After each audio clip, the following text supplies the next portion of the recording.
नमस्कार दोस्तों, स्वागत है आपका आपके अपने YouTube चैनल राघव वॉइस पर। आज हम आपको भारत के कुछ रहस्यमय स्थानों के बारे में बताने जा रहे हैं। भारत एक ऐसा देश है जिसकी धरती पर हर कोने में कुछ न कुछ अद्भुत रहस्य और चमत्कार भरा हुआ है। इन स्थानों में कुछ हमें आध्यात्मिकता से लेकर ऐतिहासिक और प्राकृतिक सौंदर्य तक के सभी रहस्य जानने को मिलते हैं। तो चलिए आज की इस वीडियो को हम शुरू करते हैं और आपको बताते हैं भारत के वो रहस्यमय स्थान जिनके बारे में जानकर शायद आप भी हैरान हो जाएंगे। भारत की संस्कृति और इतिहास ने हमें अनगिनत रहस्यों के साथ परिचित कराया है, लेकिन कुछ स्थान ऐसे भी हैं जो अपने अद्भुत माहौल और रहस्यमय इतिहास के कारण वास्तव में हमें हैरान कर देते हैं। तो आज इस वीडियो में हम आपको इन्हीं स्थानों के बारे में और इनके रहस्य के बारे में बताएंगे।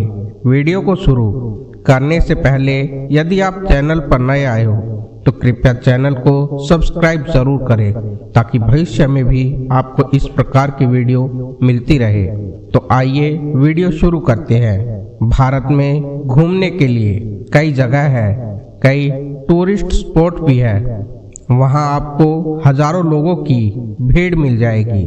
पर हमारे विशाल और खूबसूरत देश में कुछ टूरिस्ट प्लेस ऐसे भी है जो घोस्ट टूरिज्म के लिए प्रसिद्ध है। यहाँ लोग अलौकिक चीजों को देखने और महसूस करने के लिए आते हैं। आप भानगढ़ के बारे में तो जानते ही होंगे, जो देश के सबसे अहम लेकिन अजीबोगरीब टूरिस्ट स्पॉट में से एक है। ऐसी ही कई जगह और भी है जहाँ कुछ न कुछ अन्य रहस्य छिपे हुए हैं। ऐसी ही देवताओं की शक्ति का रूप माना जाता है कामाख्या और महाकाल को, जहाँ कुछ न कुछ चमत्कार देखने को मिलता है। इन जगहों के रहस्य के बारे में कई वैज्ञानिकों ने कारण समझने की कोशिश की, लेकिन कोई भी सफल नहीं हुआ।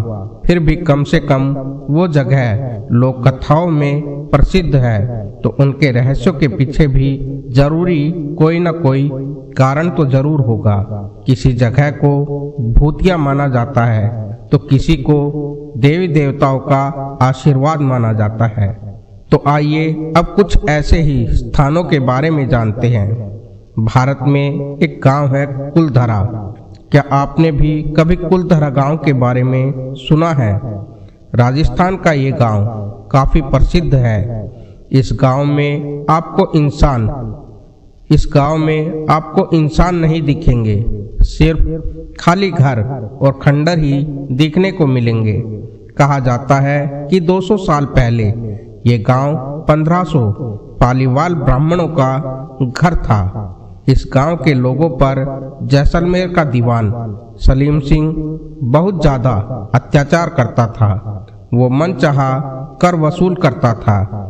इसके बाद सलीम सिंह की नजर गांव के मुखिया की बेटी पर पड़ी। सलीम सिंह ने गांव वालों पर बहुत ज्यादा कर लगाने की धमकी दी। लड़की को बचाने के लिए सलीम सिंह के डर से बाहर निकलने के लिए रातों रात पूरा गांव खाली हो गया। हालांकि किसी भी व्यक्ति ने गांव के 1500 लोगों को जाते हुए नहीं देखा। कहा जाता है कि इस गांव को वो लोग जाते हुए श्राप देकर गए थे कि यहाँ पर कभी भी कोई नहीं बस पाएगा। अगर आप भी कभी राजस्थान घूमने जाए तो कुलधरा गांव के बारे में जरूर सोचिएगा। ये गांव जैसलमेर से सिर्फ 18 किलोमीटर की दूरी पर ही है। अब बात करते हैं अगली जगह के बारे में, जुड़वा बच्चों का गांव। जी हाँ, आपने बिल्कुल सही सुना है।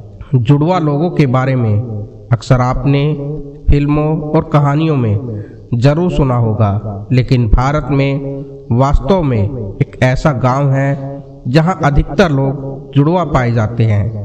केरल का एक ऐसा ही गांव जहां के रहस्य को वैज्ञानिक भी नहीं सुलझा पाए हैं।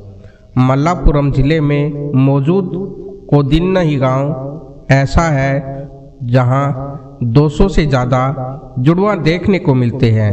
जी हाँ, यहाँ हर दूसरे घर में जुड़वा बच्चे होते हैं। इसके अलावा तिड़वा बच्चे भी देखने को मिलते हैं। इस गांव को सरकार भी विलेज ऑफ ट्विंस कहती है। कोदन्नही के साथ एक बात और अजीब है, यहाँ की महिलाएं अगर किसी और गांव में भी शादी करके जाती है तो उनके भी जुड़वा बच्चे ही होते हैं। इस पर कई वैज्ञानिकों ने भी रिसर्च की है और अभी तक जवाब नहीं मिल पाया है। उनका मानना है कि ये यहाँ के पानी की वजह से है। स्थानीय लोगों का मानना है कि ये देवताओं का आशीर्वाद है।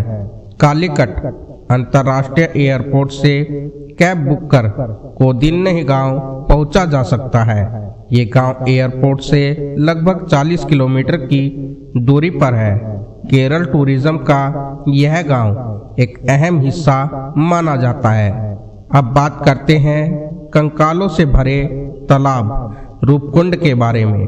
सुनकर आपको बड़ा ही आश्चर्य हो रहा होगा, लेकिन भारत में एक जगह ऐसी भी है जहां एक तालाब कंकालों से भरा हुआ है। हर साल सर्दियों के बाद जैसे ही बर्फ पिघलती है, वैसे ही रूपकुंड तालाब में मानव कंकाल तैरने लगते हैं। 16,500 फीट की ऊंचाई पर मौजूद इस गांव को 1942 में खोजा गया था।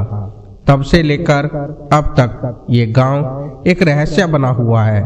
रूपकुंड तालाब में कई फोरेंसिक और रेडियो कार्बन टेस्ट भी किए गए और वैज्ञानिकों का मानना है कि यहाँ पर मौजूद कंकाल कम से कम 1200 साल पुराने हैं। किसी को नहीं पता कि ये कंकाल कहाँ से आए।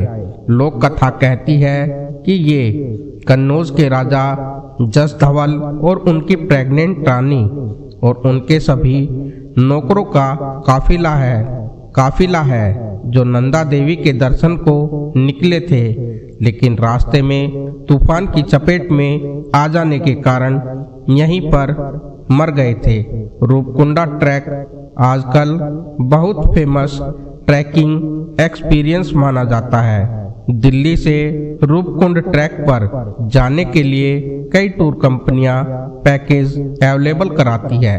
अब हम आपको बताएंगे एक ऐसी जगह के बारे में जो कि परिंदों की आत्महत्या की वजह से जानी जाती है। असम में एक छोटा सा गांव है जतिंगा। इसके बारे में ज्यादातर किस्से यहाँ के स्थानीय लोग सुनाते रहते हैं। इसके अलावा आपको इसके बारे में कई आर्टिकल भी पढ़ने को मिल जाएंगे और YouTube पर भी वीडियो देखने को मिल जाएगी। इस हरे भरे इलाके में हर साल मानसून के अंत में एक अजीब और गरीब वाक्य होता है। सूरज ढलने के बाद यहाँ हजारों की संख्या में पक्षी एक एक करके मरने लगते हैं। ये हर दिन यहाँ होता है और स्थानीय निवासियों के अनुसार यहाँ पर बुरी आत्माओं का साया माना जाता है। लेकिन वैज्ञानिकों का यह मानना है कि शायद पक्षी कोहरे की वजह से ठीक से देख और महसूस नहीं कर पाते और इसीलिए वे पेड़ों से टकराकर मर जाते हैं। पर फिर भी कोई ये नहीं जान पाता कि आखिर हर साल कई दिनों तक एक ही जगह पर ऐसा क्यों होता रहता है। असम के सिलचर एयरपोर्ट से ये जगह सिर्फ 100 किलोमीटर की दूरी पर है। आगे बात करते हैं एक डूबने वाले चर्च के बारे में। 1860 में फ्रेंच मिशनरी द्वारा बनाया गया रोजरी चर्च उस दौर की सभी कम्युनिटी एक्टिविटी का हिस्सा रहा करता था। ये सिर्फ चर्च ही नहीं, एक अनाथालय और अस्पताल का काम भी करता था। हालांकि 100 साल के बाद भारत सरकार ने गोरुर डैम बनाया और इस पूरे इलाके को पानी ने अपनी चपेट में ले लिया। अधिकतर इमारतें गिर गई और मलबा बन गई, लेकिन इतने सालों बाद भी हर साल ये चर्च गर्मियों में पानी कम होने पर दिखाई देता है और उसके बाद दोबारा पानी में लीन हो जाता है। अभी तक ये चर्च एक फेमस टूरिस्ट स्पॉट बना हुआ है और कई लोगों का आस्था का केंद्र भी बन चुका है। अगर आप यहां जाना चाहते हैं तो बेंगलुरु अंतर्राष्ट्रीय एयरपोर्ट से सेठीहाली 80 किलोमीटर दूरी पर है। अगर आप भी ऐसी ही किसी जगह के बारे में जानते हैं जो इस लिस्ट में हिस्सा बन सकती है तो कृपया हमें कमेंट करके जरूर बताएं। तो आज की इस वीडियो को यहीं पर समाप्त करते हैं। आशा करता हूँ कि वीडियो में दी हुई जानकारी आपको पसंद आई होगी। तो कृपया वीडियो को लाइक कीजिए, अपने मित्रों में शेयर कीजिए। यदि आप चैनल पर नए आए हो तो चैनल को सब्सक्राइब जरूर कीजिए। मिलते हैं आपसे अगली वीडियो में।